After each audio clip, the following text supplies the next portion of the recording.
Hey guys, what's up? Welcome back to the channel, and today I'm going to show you how to use Google Wallet for online transactions. Let's get straight into the video. First off, setting up Google Wallet for online transactions, you got to ensure that you have a Google Wallet account and that you are signed in.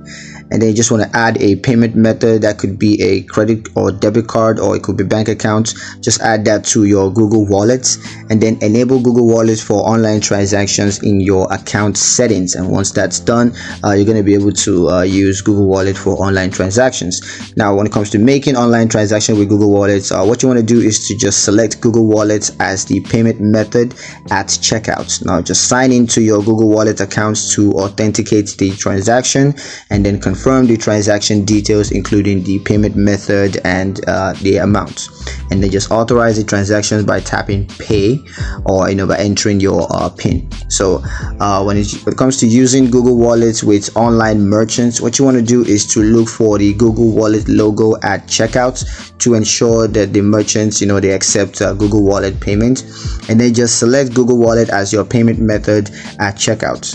Just follow the prompts to complete the rest of the process and get your transaction done.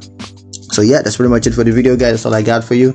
Hope you guys enjoyed it. Hope you found it useful enough. If you did, like the video, comment down below, let me know what you thought. Share the video with your friends and subscribe to the channel if you haven't done so already, and I will see you guys in the next one. Peace.